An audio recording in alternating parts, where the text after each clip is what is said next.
नमस्कार विद्यार्थी मित्रमैत्रिणींनो, अक्षर भारती पुस्तकातील पहिली कविता तू बुद्धी दे तू तेज दे, संत ज्ञानेश्वरांच्या काव्यापासून ते आत्ताच्या गुरु ठाकूर यांच्या काव्यामध्ये प्रार्थना आणि सत्संगती याची आपल्याला प्रचिती येते. गुरु ठाकूर यांनी सिनेमासाठी पण संवाद, कथा, पटकथा आणि गाणी लिहिलेली आहेत.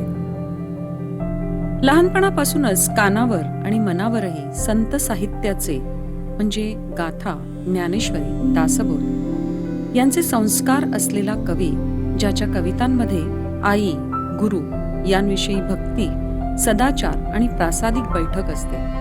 असं असून सुद्धा तांत्रिक युगातील तुम्हा मुलांना सहज उमगेल अशी सुबोध रचना असते. वरील कविता गेय तर आहेच, पण संगीताची साथ लाभल्यामुळे श्रवणीय सुद्धा आहे. त्यामुळे ही कविता जरी काव्यानंदासाठी असली तरी त्यातून शिकण्यासारखं बरंच काही आहे. प्रत्येक गाणं किंवा प्रार्थना एक कविता असते, पण प्रत्येक कविता काही गाणं होऊ शकत नाही. कारण कवितेचं गाणं होण्यासाठी वृत्त, मात्रा, छंद इत्यादी वापरून ती लिहावी लागते. वरील कविता एक प्रार्थना आहे.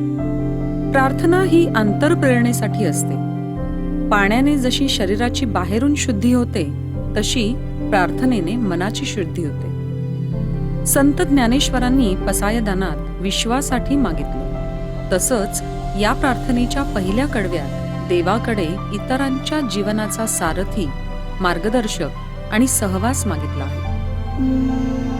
सध्या सेल्फी, फेसबुक, ट्विटर यासारख्या सोशल मीडियाच्या जगात अनेक वेळा असं वाटतं संवेदना बोथट झाल्यात किंवा बोटल्यात की काय.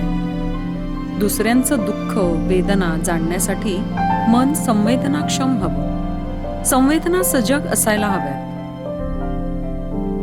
दुष्टमती आणि वृत्ती हाणून पाडण्याची आस नुसती बोलण्यात नव्हे तर रक्तात भिनलेली असावी. शब्दात सामर्थ्य म्हणजे लीडरशिप क्वालिटी असावी. मी समाजाचं काहीतरी देणं लागतो ते कर्तव्य पूर्ण करायची शक्ती म्हणजेच जगण्याचं प्रयोजन, असं काम करण्याचं सामर्थ्य दे म्हणजेच माझ्या जगण्याला अर्थ मिळू दे.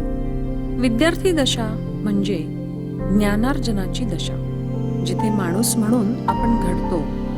तर जीवनात चांगल्या मार्गावर मार्गस्थ होणे, बुद्धीला तेज प्राप्त करून देणे कसं, तर चांगलं वाचन, श्रवण आणि ज्ञान ग्रहण करून नेहमी सत्संगती ठेवणे.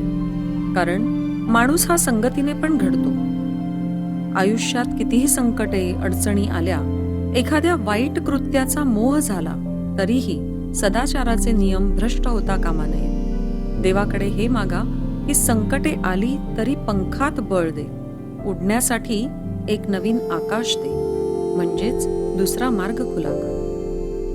संत साहित्यातून सदाचार, सामाजिक विचार, मनावरचे संस्कार तेच घडतात असं नाही, तर भाषा, त्या वेळचा समाज यांचं विस्तृत दर्शन घडतं. ज्यांना साहित्यात रुची आहे किंवा पुढे जाऊन लेखक, कवी, समीक्षक म्हणून करिअर घडवायचं आहे, त्यांच्यासाठी निरंतर शब्दांचं भांडार आहे, ते म्हणजे संत साहित्य.